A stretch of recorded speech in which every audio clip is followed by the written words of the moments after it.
the most crazy things I've ever read with Gino Auriemma about Paige Bueckers. And I hate saying this, but like, I don't think he was wrong. If you saw what was happening with that team, with that UConn team, they didn't win a close game that year. Like, do you know Paige Bueckers did not win a like neck and neck close game? Yes, she won a couple of close games in her rookie year, but like they were games where they're up like 14 points and the other team brings it back to like 5, and they kind of just hang on. Like, they didn't have like she didn't have a real clutch time win till, I don't know, Indiana game 1 since 2024. Like, they lost every close game they played. It said here, after UConn's lost Tennessee in February, the hardest loss, I think, in quite some time, according to the coach, Auriemma, put the defeat solely on Bueckers. He believed the loss didn't hurt her as much as it should have, so he set out to change that. I took a risk, I said. She's either going to quit or she's going to change. So I tried to hurt her like losing hurts. And in fairness, I think it really helped the team because they didn't have another close game again. That being said, when it came to Paige, she was the one who stepped up against Oklahoma. Her second half, stepping up against Oklahoma that year was big. It's still probably the best half I've ever seen Paige Bueckers play. And it's like that game, that half was the reason why I have MVP. I have like such high standards for Paige. But yeah, it said here again, during the film session the next day, he tore into Bueckers. Auriemma didn't criticize her play. He also attacked her as a person, questioning why her teammates should look up to her or follow her. Someone said it was awkward being there. Sarah Strong says, I wasn't expecting him to attack Paige like that. He was just yelling at her, and I don't know, saying really hurtful things to her. It was really shocking to me. I just questioned, did I even want to be there anymore? Bueckers admits. Like, it's one of those things where, like, when you've got Gino coming out with this, it confirms what everyone has said about Paige Bueckers. It has confirmed what everyone has said. And obviously there's a lot more to this, but this is the question. This is the section I'm talking about. And I think Paige Bueckers, the one time she needed to step up in college, she did. But then when she got to the WNBA, she became passive Paige again. And it's that to be a leader of a championship team, to be the best player on a championship team, is more than basketball. And it's why I think the Wings fucked up so badly by not taking Olivia Miles, is that Olivia Miles is that I'm not going to let us lose engine. That Paige isn't. And it's fine being that. It's fine being that. Like, if winning and losing and like doesn't kill you, it's so difficult to be the best player in the world.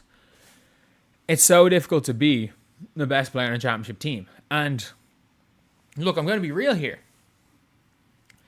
This Gino Auriemma shit doesn't work in the pros. It works in college.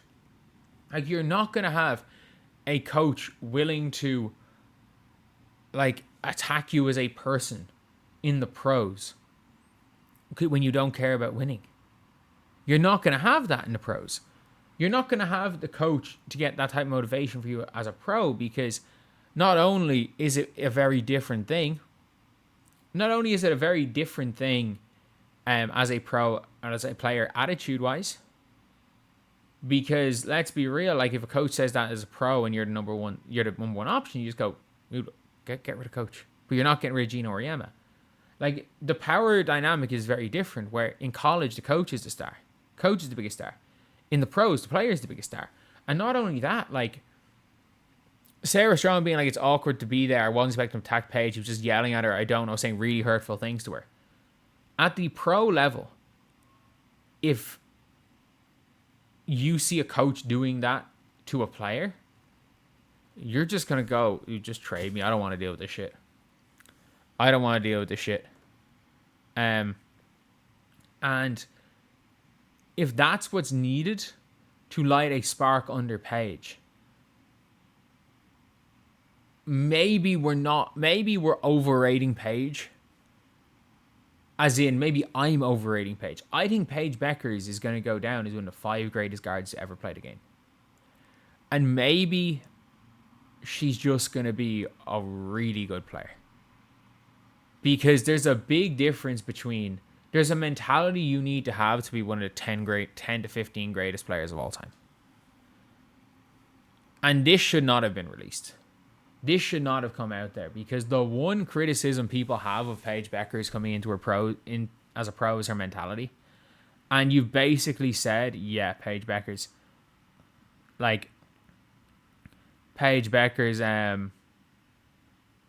pretty much is just doesn't have it. Just doesn't have it.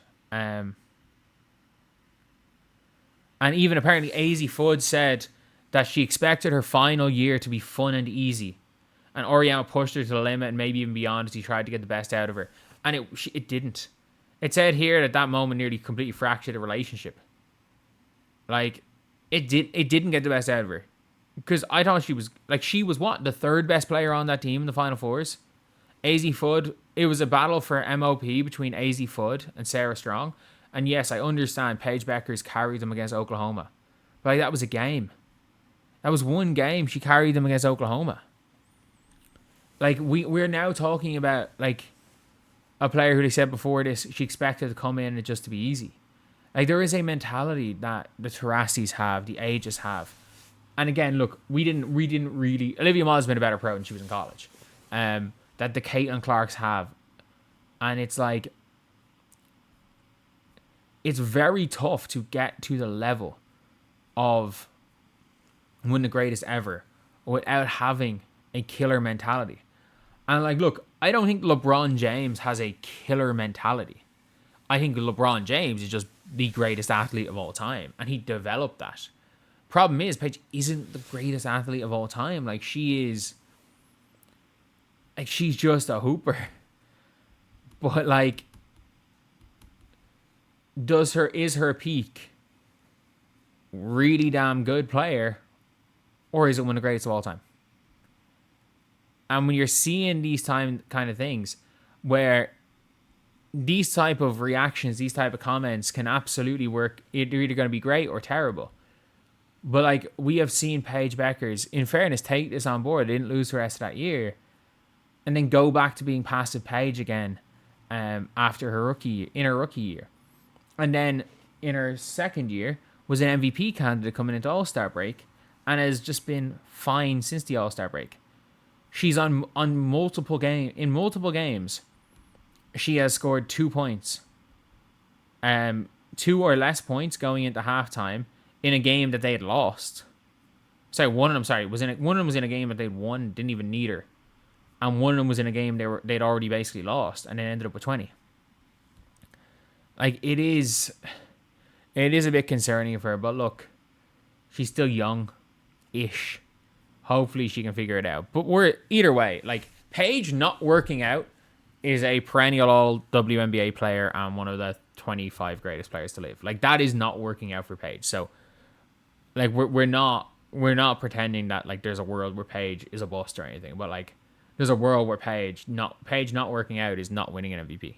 Or not being in a real MVP conversation.